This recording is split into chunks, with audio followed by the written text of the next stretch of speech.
Dear student, आज की class में हम लोग स्टार्ट करेंगे फिजिक्स का चैप्टर नंबर 7, जिस चैप्टर का नाम है डियर स्टूडेंट द्रव स्थितिकी। सबसे पहले डियर स्टूडेंट इस चैप्टर के बेसिक कॉन्सेप्ट को बिल्कुल अच्छी तरीके से समझने वाले हैं।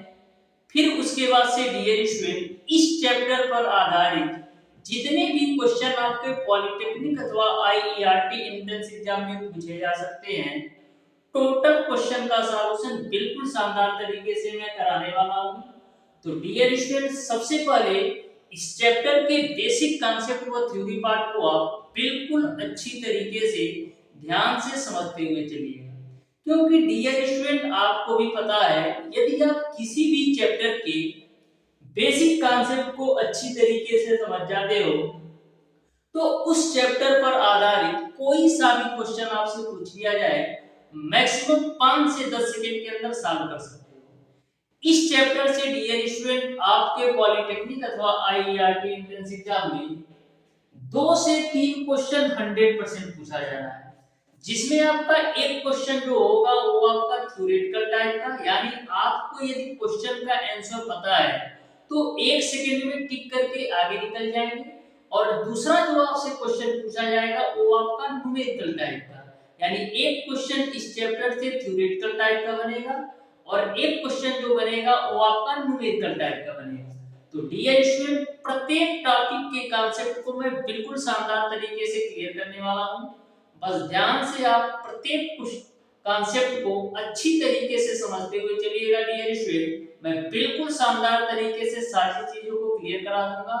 यदि आप अगला 20 से 25 मिनट अच्छी तरीके से दे देते हो तो इस क्लास के माध्यम से आपके 8 नंबर पक्के होने वाले हैं, चाहे आपका पॉलिटेक्निक एंट्रेंस एग्जाम हो या आईईआरटी एंट्रेंस एग्जाम हो। तो डियर स्टूडेंट, अगला 20 से 25 मिनट बिल्कुल ध्यान से अच्छी तरीके से प्रत्येक कॉन्सेप्ट को समझिएगा, जिससे आपको दोबारा रिवीजन ना करना पड़े, क्लास में ही आपको सारी चीजें अच्छी तरीके से समझ में आए। तो बिल्कुल ध्यान से समझिएगा डियर स्टूडेंट। हम स्टार्ट करते हैं आज की क्लास को। सबसे पहला टॉपिक है डियर स्टूडेंट आपका दाब, जिसको इंग्लिश में बोला जाता है प्रेशर। तो दाब होता क्या है, आपने 9th में भी पढ़ रखा होगा डियर स्टूडेंट, और 10th में भी पढ़ रखा होगा, और जो 12th लेवल पर इस एग्जाम को दे रहे हैं तो फर्स्ट ईयर और सेकंड ईयर में भी पढ़ रखे होंगे कि दाब बराबर क्या होता है, बल बट्टे का क्षेत्रफल। तो यहां से यदि मैं डिफिनीशन फाइंड आउट करना चाहूं तो आप क्या कर सकते हो, आप यह कह सकते हो कि एकांक क्षेत्रफल पर लगने वाले बल को दाब कहते हैं। हम क्या कर सकते हैं, एकांक क्षेत्रफल पर लगने वाले बल को हम दाब कहते हैं। यानी कि यदि हम A की वैल्यू 1 मीटर स्क्वायर ले लें तो यहां से हमारा डिफिनीशन निकल कर आएगा कि एकांक क्षेत्रफल पर लगने वाले बल को दाब कहते हैं। तो दाब का डिफिनीशन तो आपको अच्छी तरीके से समझ में आया होगा। अब बात आती है डियर स्टूडेंट, इसका मात्रक क्या होता है। तो दाब का जो मात्रक होता है, दाब का जो यूनिट होता है डियर स्टूडेंट, वो आपका क्या होता है, न्यूटन पर मीटर स्क्वायर। न्यूटन पर मीटर स्क्वायर जो होता है ये आपका दाब का मात्रक होता है, दाब का यूनिट होता है। न्यूटन पर मीटर स्क्वायर को डियर स्टूडेंट हम पास्कल भी बोलते हैं। क्या, पास्कल भी कहा जाता है न्यूटन पर मीटर स्क्वायर। यहां तक किसी को कोई प्रॉब्लम नहीं। नेक्स्ट हम बात करते हैं डियर स्टूडेंट कि जो आपका दाब है सदिश राशि है कि अदिश राशि है। तो दो आपका दाब है डियर स्टूडेंट, एक प्रकार की अदिश राशि है। कैसी राशि है, अदिश राशि है। जितने भी पॉइंट मैं आपको बता रहा हूं डियर स्टूडेंट, टोटल पॉइंट पर आपके एग्जाम में क्वेश्चन पूछे गए हैं, तो किसी भी पॉइंट को मिस मत कीजिएगा। दाब बराबर बल बट्टे क्षेत्रफल, इसका जो यूनिट होता है न्यूटन पर मीटर स्क्वायर या पास्कल होता है, और यह एक प्रकार की अदिश राशि है। कभी कभी आपके एग्जाम में पूछ लिया जाता है डियर स्टूडेंट कि दाब की बीमा क्या होगी, ये बता दीजिए। तो बिल्कुल सिंपल तरीके से मैं आपको बता रहा हूं कि किसी भी भौतिक राशि का आप कैसे बीमा निकाल सकते हो। बिल्कुल आप ध्यान से समझिएगा, बिल्कुल शानदार तरीके से बताऊंगा। जैसे दाब बराबर बलवृत्तीय क्षेत्रफल है ना, तो देखो बल को हम क्या लिख सकते हैं, बल को हम m इंटू का g के रूप में भी लिख सकते हैं, क्योंकि F बराबर mg होता है। नीचे में a है तो a रख दो। अब देखना m यानी कि मास है, तो मास को हम किससे रिप्रेजेंट करते हैं, किग्रा से रिप्रेजेंट करते हैं। और g की यूनिट क्या होती है, g का मतलब क्या होता है, मीटर पर सेकेंड स्क्वायर। जी की यूनिट आपका होता है मीटर पर सेकेंड स्क्वायर गुणे, यहाँ पर a है तो क्षेत्रफल का मात्रक क्या होता है, मीटर स्क्वायर। अब आप आसानी से बीमा निकाल सकते हो। तो देखो यहाँ से 1 मीटर से 1 मीटर खुर्जा में चला जाएगा, तो किग्रा को किससे डिनोट करते हो, बीमा भी m से डिनोट करते हो। और उसके बाद से ये आपका नीचे में मीटर है, तो ऊपर जाएगा तो क्या होगा, मीटर इनवर्स होगा। और मीटर को किससे रिप्रेजेंट करते हो, L से, यानी कि लेंथ में आ रहा है ना, तो L टू पावर -4 हो जाएगा। अब नीचे सेकंड स्क्वायर है, तो सेकंड स्क्वायर ऊपर जाएगा तो t का पावर आपका हो जाएगा -2। इस तरीके से जो दाब की बीमा होगी वो ml पे इनवर्स इनटू t का पावर -2 होगा। तो इस तरीके से डियर स्टूडेंट दाब से आपके 5 से 6 क्वेश्चन पूछ सकते हैं, या तो न्यूमेरिकल पूछ सकता है, या तो मात्रक पूछ सकता है, या सदिश से, या तो आपको बीमा पूछा जा सकता है। किसी भी पॉइंट को मैं आपको छोड़ूंगा नहीं, जिससे आपको एग्जाम में किसी भी प्रकार का प्रॉब्लम हो, सारे पॉइंट को मैं डिस्कस करूंगा। एग्जामिनर कहीं से भी क्वेश्चन पूछ ले, आपसे छूटना नहीं चाहिए। नेक्स्ट हम बात करते हैं डियर स्टूडेंट, वायुमंडलीय दाब क्या होता है। तो वायुमंडलीय दाब आप नाम से ही सोच सकते हो कि वायुमंडलीय दाब क्या होता है। तो जो आपका पृथ्वी के वायुमंडल का दाब होता है ना डियर स्टूडेंट, वही आपका वायुमंडलीय दाब होता है। बिल्कुल सिंपल, पृथ्वी के वायुमंडल का जो दाब होता है वही आपका वायुमंडलीय दाब होता है। अब जो आपका वायुमंडलीय दाब होता है डियर स्टूडेंट, मौसम और ऊंचाई के साथ साथ बदलता रहता है, यानी कि मौसम और ऊंचाई के साथ साथ परिवर्तित होता रहता है वायुमंडलीय दाब। तो वायुमंडलीय दाब क्या होता है, जो पृथ्वी के वायुमंडल का दाब होता है ये आपका वायुमंडलीय दाब होता है। और यह जो वायुमंडलीय दाब होता है मौसम और ऊंचाई के साथ परिवर्तित होता रहता है, ठीक है। कभी कभी आपके एग्जाम में पूछ लिया जाता है कि समुद्री तल पर वायुमंडलीय दाब का मान कितना होता है। तो समुद्री तल पर जो वायुमंडलीय दाब का मान होता है वो आपका 1.013 गुणे 10 पे पावर 5 पास्कल होता है। समुद्री तल पर जो वायुमंडलीय दाब होता है वो आपका 1.03 गुणे 10 पे पावर 5 पास्कल होता है। और यही जो आपका समुद्री तल पर वायुमंडलीय दाब होता है यही आपका एक वायुमंडलीय दाब के भी बराबर होता है। तो दोनों बातें आपको ध्यान में रखनी है, चाहे एक वायुमंडलीय दाब पूछे चाहे समुद्री तल पर वायुमंडलीय दाब पूछे, दोनों का मान आपका 1.013 गुणे 10 की पावर 5 पास्कल होता है। बिल्कुल अच्छी तरीके से नोट कर लेना, न्यूमेरिकल में भी आपका काम आएगा कि एक वायुमंडलीय दाब बराबर 1.013 गुणे 10 की पावर 5 पास्कल होता है। यहां तक सारी चीजें आपको क्लियर है। नेक्स्ट हम बात करते हैं डियर स्टूडेंट घनत्व। तो बिल्कुल सिंपल सा कॉन्सेप्ट है, घनत्व आखिर होता क्या है। तो देखो आपने पढ़ रखा है घनत्व बराबर क्या होता है, घनत्व बराबर आपका होता है द्रव्यमान बटे का आयतन। घनत्व बराबर होता है द्रव्यमान बटे आयतन। यदि हम आयतन को 1 मीटर क्यूब मान लें तो क्या आपका निकलेगा कि एकांक आयतन पर जो आपका द्रव्यमान का परिमाण होता है वही घनत्व होता है। यदि मैं मान लूं आयतन आपका 1 मीटर क्यूब है, तो एकांक आयतन पर जो आपका द्रव्यमान का परिमाण होता है या आपका जो परिमाण होता है वही आपका जो होता है घनत्व होता है। तो बिल्कुल सिंपल सा कॉन्सेप्ट है कि एकांक आयतन पर जो आपका द्रव्यमान का परिमाण होता है उसको हम क्या बोलते हैं, घनत्व कहते हैं। या यह कह सकते हो एकांक आयतन पर जो आपका पदार्थ का परिमाण होता है उसको हम घनत्व बोलते हैं। अब हम बात करते हैं डियर स्टूडेंट की घनत्व का यूनिट क्या होगा, घनत्व का मात्रक क्या होगा। तो घनत्व का मात्रक क्या हो जाएगा, किग्रा प्रति मीटर क्यूब। घनत्व का मात्रक आपका होगा किग्रा प्रति मीटर क्यूब, क्योंकि मास का मात्रक किग्रा और आयतन का मात्रक मीटर क्यूब। यह जो होती है घनत्व एक प्रकार की अदिश राशि है। कैसी राशि है? अदिश राशि है घनत्व। इस पर एक न्यूमेरिकल और पूछा जा सकता है, जैसे घनत्व बराबर द्रव्यमान बटे आयतन है ना, तो यहाँ से आप द्रव्यमान की वैल्यू निकाल सकते हो घनत्व गुणे का आयतन के रूप में। यह बहुत ही इंपॉर्टेंट पॉइंट है, इसको आप नोट कर लेना। ठीक है, यहाँ तक आपको सारी बातें क्लियर है। नेक्स्ट हम बात करते हैं डियर स्टूडेंट, द्रव दाब क्या होता है। तो बिल्कुल ध्यान से समझना द्रव दाब क्या होता है। तो देखो, एक जैसे आपका बर्तन है, बिल्कुल ध्यान से समझना, आप घरों में भी यूज करते हो। जैसे ये आपका बर्तन है, ठीक है, इसमें मैंने पानी भर दिया है, ठीक है, कोई भी द्रव भर दो या पानी भर दो, ठीक है, और यहाँ पर आपका एक छिद्र है। क्या है? एक छिद्र है। तो जब किसी छिद्र वाले बर्तन में आप द्रव भर देते हो, तो द्रव क्या करेगा? द्रव इस छिद्र के रास्ते बाहर निकलेगा।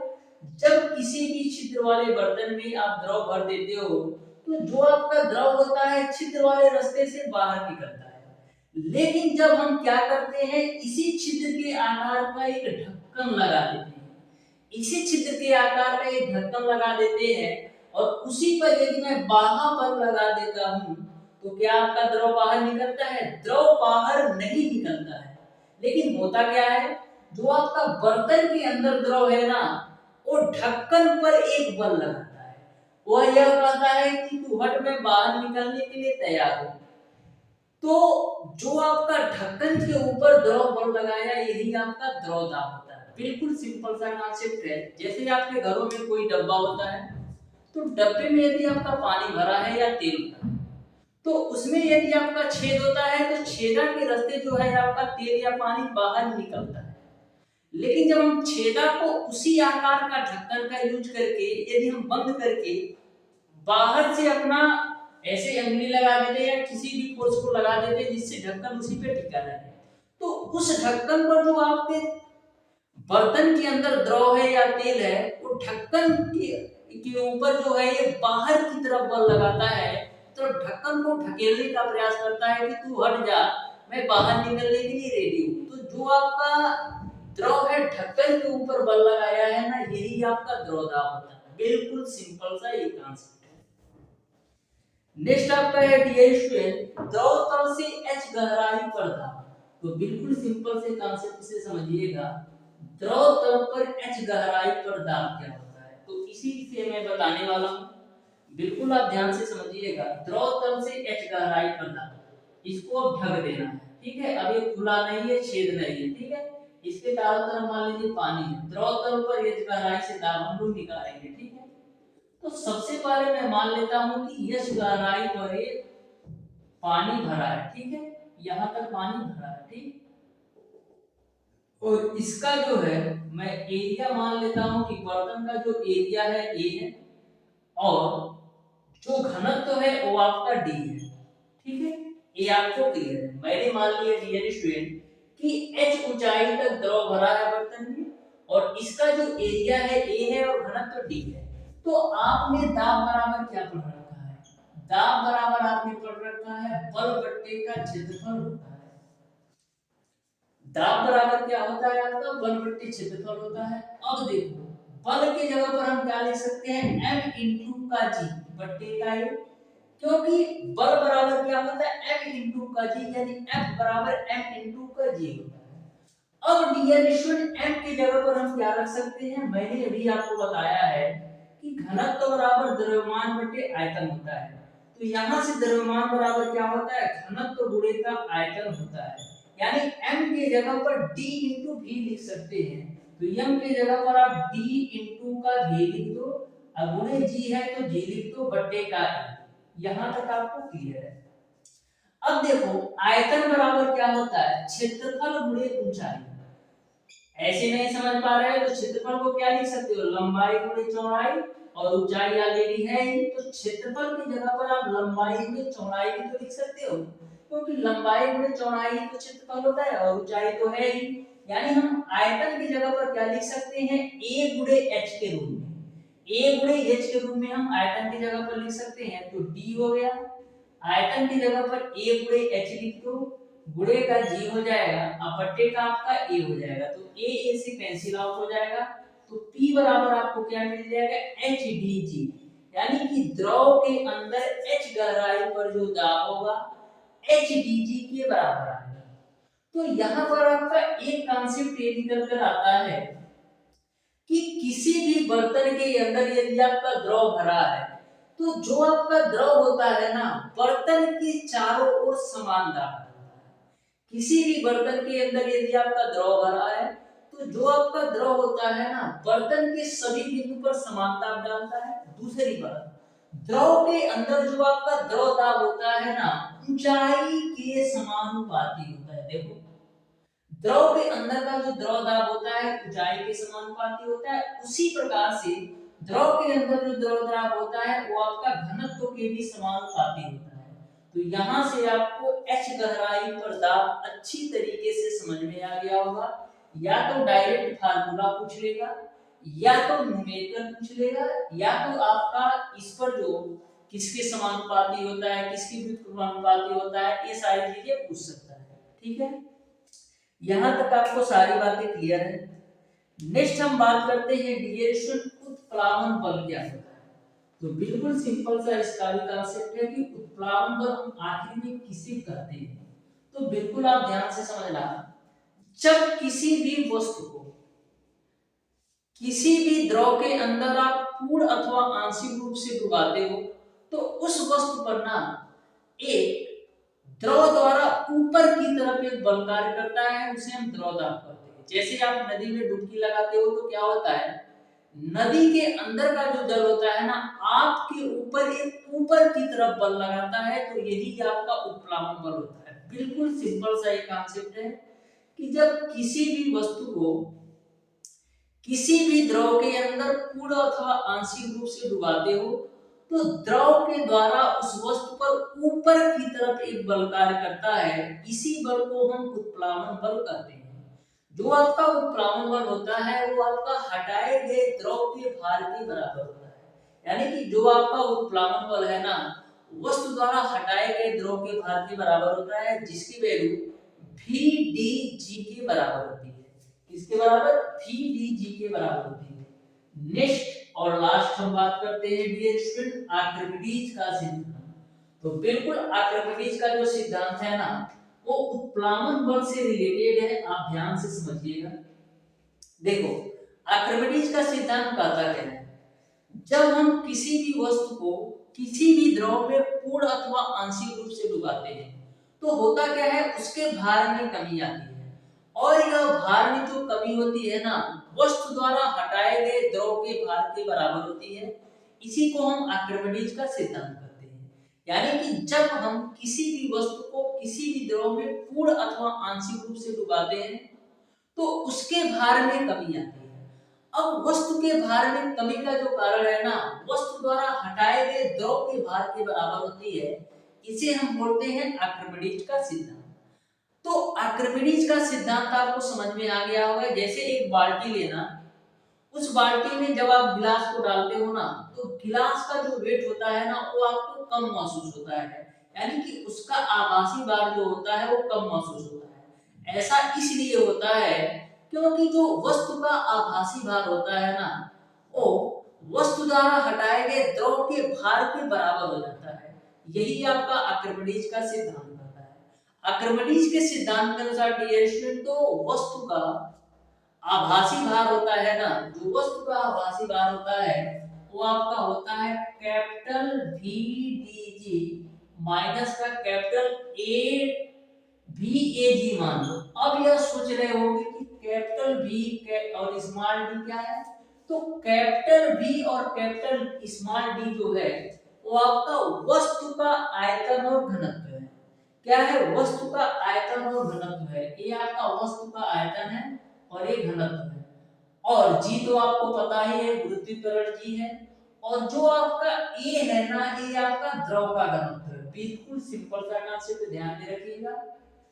वस्तु का जो आभासी भार होगा वो आपका कैपिटल VdG माइनस का कैपिटल VAG, इसको आप इस तरीके से भी लिख सकते हो, v इंटू का g और ब्रैकेट में आपका हो जाएगा d माइनस का a। जो आपका कैपिटल V है ये आपका क्या है, वस्तु का आयतन है, और जो आपका g है गुरुत्वीय त्वरण g का मान है, जो आपका स्मॉल d है वस्तु का घनत्व है, जो आपका कैप स्मॉल a है ये आपका क्या है, द्रव का घनत्व है। बस इतना कॉन्सेप्ट आप ध्यान में रखो। इस तरीके से डियर स्टूडेंट आज की क्लास में मैंने आपको बताया है दाब के बारे में, वायुमंडलीय दाब के बारे में, घनत्व के बारे में, द्रव दाब के बारे में, द्रव के अंदर h गहराई पर दाब कैसे फाइंड आउट करते हो इसके बारे में, उसके बाद से उत्प्लावन बल और आर्किमिडीज का सिद्धांत। इतने कॉन्सेप्ट मैंने बिल्कुल अच्छी तरीके से बता दिया है। जो आगे के आपके 2-4 कॉन्सेप्ट हैं इसको मैं नेक्स्ट क्लास में क्लियर कर दूंगा। तो डियर स्टूडेंट आज की क्लास आपको कैसी लगी, मिलते हैं डियर स्टूडेंट नेक्स्ट क्लास में, तब तक के लिए